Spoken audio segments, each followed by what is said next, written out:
एक सामान्य व्यक्ति की बेटी और एक राजा की पुत्री, ये दोनों आपस में सखी थी एक दूसरे की। तो वो दोनों बालिका, एक जमींदार की बेटी और एक राजा की कन्या, खेल रहे थे। उसी समय जमींदार के घर एक महापुरुष आए चातुर्मास के लिए।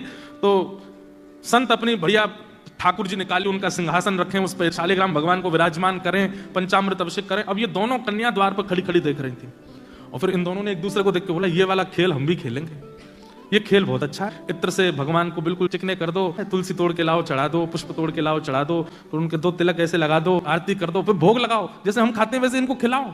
ये खेल बहुत अच्छा, हमको भी खेलना है। और वो दोनों बोली कि पहले सीख तो लें। तो रोज जाकर के बैठ जाती उन महापुरुष के पास और पूरी सेवा देखती कैसे करते हैं ये, और एक दूसरे से फिर बात करती, ऐसे करना है, फिर ऐसे करना। वो बोलती ऐसे नहीं, बीच में ये भी तो करना है। बोले हाँ हाँ ये भी करना है। 4 महीने उनके देखने में ही निकल गए। अब 4 महीने बाद महापुरुष का जाने का समय आया।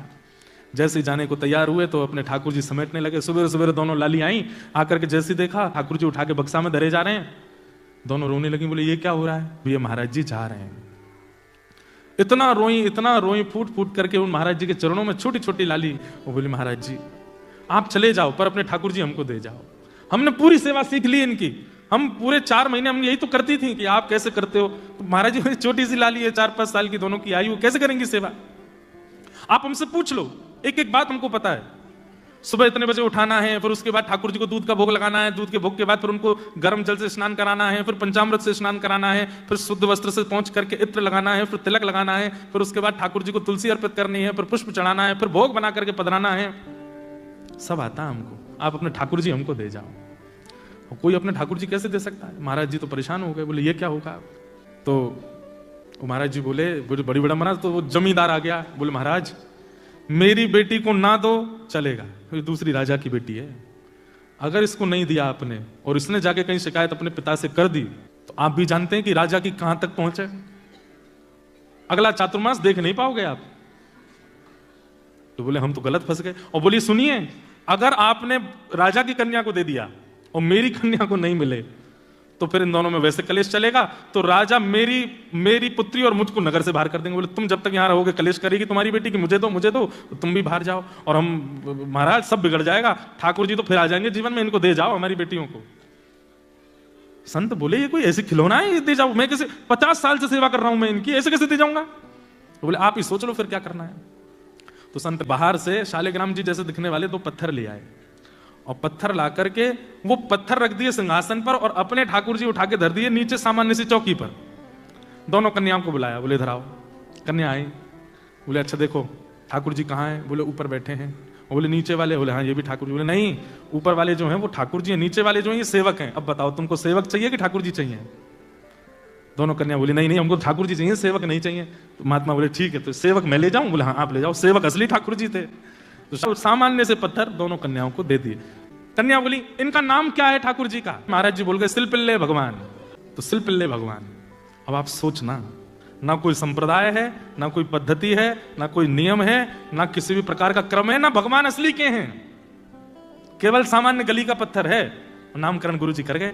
अब वो जो बेटी थी जमींदार की वो अपने घर में सेवा करती और जो राजा कन्या थी वो अपने राजभवन में सेवा करती, और दोनों जब मिलते तो अपने अपने सिलपिल्ले भगवान की बात करते। आज तेने क्या किया? आज मैंने खीर का भोग लगाया, आज मैंने गुड़ का भोग लगाया, आज मैंने ये किया, आज मैंने वो किया। और दोनों बड़ी प्रसन्न। जो जमींदार का छोटा भाई वो उससे बहुत बैर मानता था अपने बड़े भाई से। पैसे देकर के चोरों को बुलाया, कहा इसका पूरे घर का सब सामान चोरी करके और ले जाओ और पीछे से मेरे घर में धर देना। लोगों को तो ये पता चलेगा चोरों ने चोरी की, ये थोड़ी पता चलेगा मैंने करवाया। चोर गए, आधी रात में पूरा घर चोरी कर लिया, उसमें सिलपिल्ले भगवान और ले गए जमींदार की बेटी के। और सुबह उठते ही पूरा घर तो रोवे कि हमारे चांदी के बर्तन चले गए, हमारे सोने चले गए, हमारे आभूषण चले गए, ये चले गए। और वो कन्या रो मेरे भगवान सिलपिल्ले चले गए, मेरे सिलपिल्ले कहाँ चले गए? उन्होंने कुछ खाया नहीं होगा, सुबह से भूखे बैठे होंगे बेचारे, सुबह उठते ही दूध पीते हैं, नहीं पिलाऊं तो रोते हैं, कहाँ चले गए होंगे? पिताजी मेरे सिलपिल्ले भगवान लाओ, मेरे सिलपिल्ले भगवान लाओ। पिताजी बोले यहाँ पूरा घर लुट गया, तेरे को वो पत्थर की पड़ी है? बोले पिताजी पत्थर नहीं है मेरे भगवान सिलपिल्ले हैं, वो खाते हैं, मैं खिलाती हूं उनको, उन मेरे साथ बैठते हैं, बात करते हैं मेरे से। बंधुओं, परिवार का जो विरह था वो तो 2-3 दिन में कम सा हो गया, लेकिन उस कन्या का नहीं हुआ। वो तो रो रो करके बेहाल, भोजन पानी छोड़ दिया, रोने लगी, बोले मैं प्राण त्याग दूंगी मेरे अगर परमात्मा नहीं आए तो पिता ने कहा देख ये सब किया धरा तेरे चाचा का है, और हम सब जानते हैं कि सारा धन उसने अपने घर में धर रखा है, लेकिन क्या बताएं, समाज में उसकी छवि बढ़िया है, इसलिए कोई मानेगा नहीं। चोरों का इल्जाम लगा रहे हैं, चोर ले गए, लेकिन तू तो उसकी भतीजी है, तुझ पे तो थोड़ी दया आएगी उसको। तू चली जा उसके घर जाके कहते, चाचा जी कुछ दो चाय मत दो, मेरे भगवान दे दो। तो बेटी चली गई, चाचा जी हमें पता है चोरी आपने करवाई हमारे घर में। ये सुनते ही चाचा तो बरसने लगा, तुझे किसने कहा मैंने चोरी करवाई है? बोले मैं आपको दोष देने नहीं आई हूं, मेरे सिलपिल्ले भगवान भीतर है, उनको दे दो, बाकी कुछ दो चाय मत दो। तो चाचा ने सोचा अगर मैंने सिलपिल्ले दे दिए तो प्रमाणित हो जाएगा ना कि चोरी मैंने ही करवाई है, ऐसे कैसे दे दूं? तो व्यंग में चाचा बोले तेरी भक्ति बहुत है, तू अपने घर से चल के यहां तक आई है, तो चल अपने सिलपिल्ले भगवान को बुला दे, अगर वो घर में हो तो खुद निकल के आ जाएंगे बाहर। इतना तो कर ही सकते हैं। उस कन्या ने आर्त भाव से नेत्रों में अश्रु भराए और दोनों भुजा खड़े करके, हे मेरे सिलपिल्ले नाथ, यदि मैंने भाव से आपकी सेवा की हो, यदि मैंने आपसे बहुत प्रेम किया हो, यदि आपकी सेवा में कोई चूक ना की हो, तो आप चल करके बाहर आ जाओ। इतना कहते ही वो सामान्य सा पत्थर हवा में तैरता हुआ आया और आकर के उस कन्या के हृदय से आकर के लग गया। देखते रह गए और सिलपिल्ले भगवान आकर के उस कन्या के हृदय से चिपक गए। वो चाचा ने जब देखे कि अपने आप भीतर से पत्थर उड़ करके आया और आके हृदय से लग गया, तो तुरंत नतमस्तक हो गया। बोले कि जिस घर में ऐसी भक्त कन्या है उस घर से मैं विद्रोह मानूं? सारा धन लेकर के गए, अपने भैया को अर्पित कर दिया और भैया को जाके बताई बात। तब परिवार के घर के लोगों ने ये माना, वो अब तक तो यही मानते थे कि पत्थर से खेलती है, तब उनको विश्वास हुआ कि नहीं ये तो साक्षात परमात्मा है। अब राजकन्या जो थी उसके सिलपिल्ले भगवान, उनके साथ कैसी घटना घटी? कन्या का विवाह हुआ, जिस पुरुष के साथ में विवाह हुआ वो किसी भी रूप से भक्त नहीं था, ना वो भक्त था ना उसका परिवार भक्त था। कन्या ने विवाह के लिए मना तो किया, पता नहीं माने विवाह कर दिया। अब वो तो बस अपने सिलपिल्ले भगवान को हृदय से लगा के रहे, बोले कि मुझे पता है ये मेरा पति और ये परिवार पूरा जो है ये बिल्कुल भी भक्ति भाव इनके चित्त में नहीं है, पर नाथ बस आप मेरे साथ रहोगे तो मैं पूरा जीवन निकाल लूंगी। अब जिससे उसका ब्याह हुआ था वो तो काम क्रोध लोभ मोह सब था उसके अंदर, वो तो इसी कारण से विवाह कर रहा था, भोग वृत्ति थी उसकी। लेकिन कन्या के चित्त में ये भाव था कि भाई ये वैष्णव नहीं है, इसको तो मैं स्पर्श भी नहीं करने दूं अपना। रात्रि में चर्चा कर रहा था पत्नी से, बातें करने लगा, बातें करते करते और उसने कहा ये क्या है तुम्हारे हाथ में? बोले ये मेरे भगवान है, सिलपिल्ले भगवान। उस सिलपिल्ले नाम सुनते ही इतना हंसा। क्या? बोले कौन है? सिलपिल्ले भगवान। बोले आप हंसिए मत, ये मेरे ठाकुर जी हैं, मैं बचपन से इनकी सेवा करती हूँ। अच्छा ठीक है, रखो इनको अपने पास। लेकिन वो उनको दूर करना चाह रहा था, बार बार लेकर के हटाना चाह रहा था, और वो राजकन्या कस के पकड़े, बोले नहीं आप इनको मुझसे दूर मत करो, ये मेरे प्राण है, ये अगर दूर हुए तो मैं प्राण त्याग दूंगी।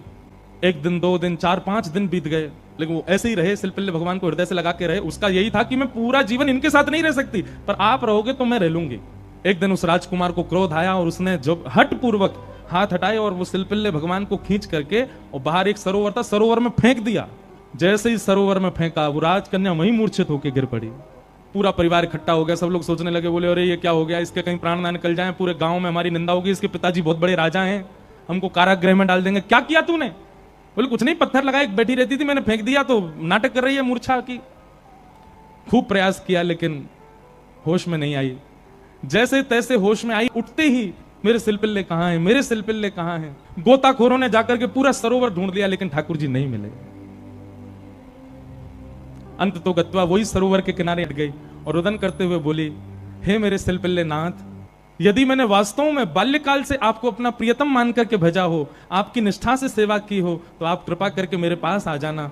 और यदि आप मेरे पास नहीं आए तो मैं एक क्षण और चिंतन नहीं करूंगी, तुरंत अपने प्राणों का परित्याग कर दूंगी। उसका पूरा परिवार खड़े होकर के देख रहा था। जैसे ही उसने कहा कि हे नाथ, यदि आप नहीं आए तो मैं प्राण त्याग दूंगी, ये बात कहते ही हाँ नाथ, हाँ नाथ, हाँ नाथ करुण क्रंदन करने लगी। तुरंत सरोवर में से अपने आप सिलपिल्ले भगवान निकल करके आए और उसकी छाती से आकर के लग गए। और ये दृश्य देख करके परिवार पूरा जो था वो तो नतमस्तक हो गया। सब देखते रह गए। भाव के वश में है भगवान, भाव नहीं तो हर मंदिर में दीखत बस पाषाण। भाव होए तो जित देखूं तित प्रगट होए भगवान। भाव के वश में है भगवान।